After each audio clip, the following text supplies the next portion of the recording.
On vient de me partager un truc qui fait écho à ce que je vous disais hier sur le reel que j'ai posté il y a quelques heures. C'est l'histoire, enfin c'est pas vraiment une histoire, c'est en fait une jeune fille de 11 ans, une africaine, qui vient de publier un recueil de 16 contes. Et elle expliquait un petit peu sa genèse et comment elle a réussi à arriver jusque-là. Et surtout, le journaliste interviewe son père et puis il explique comment il en est arrivé là avec elle et comment il a pu l'accompagner pour qu'elle en soit là. Et j'ai trouvé ça super touchant parce qu'en fait, en tant que papa, il explique un petit peu le fait que il a simplement accompagné sa fille, que depuis plusieurs années, elle se balade avec un petit calepin, un carnet, et qu'elle écrit tout ce qu'elle voit, tout ce qu'elle explore.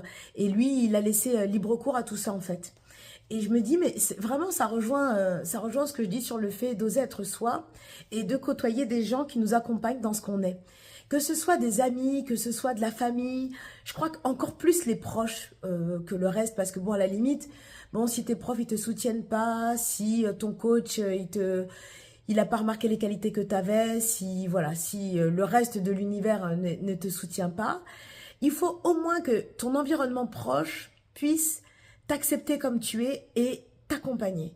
Je crois que le rôle premier de l'environnement, c'est vraiment ça, c'est d'accompagner chaque personne pour qu'il puisse se révéler, pour qu'il puisse être vraiment lui-même.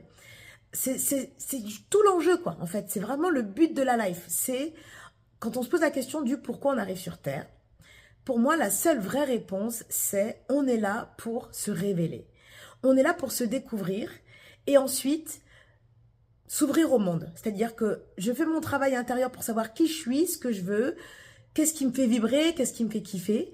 Et derrière, je fais ressortir tout ça et je concrétise tout ça par des actions, par des mots, par des gestes, par un comportement qui sera vraiment le synonyme de ce que je suis au fond de moi. C'est tout ce qui compte. Le reste, on s'en fout. C'est vraiment que ça.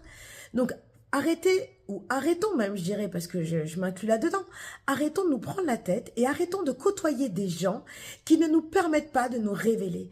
Et que ce soit, je vous dis, votre père, votre mère, que ce soit vos enfants, que ce soit votre mari, votre compagne, toutes personnes qui ne sont pas là pour vous accompagner, pour vous soutenir dans ce que vous aimez, dans ce qui vous fait vibrer, toute personne qui vous bride, qui vous empêche de dire ce que vous avez à dire, qui vous donne pas la liberté d'être celui ou celle que vous voulez être, qui ne laisse pas la place à toute votre créativité, votre joie, votre imagination.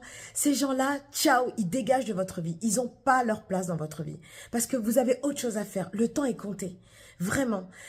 Faut pas attendre d'être sur son lit de mort pour ensuite faire le calcul parce que c'est ce qui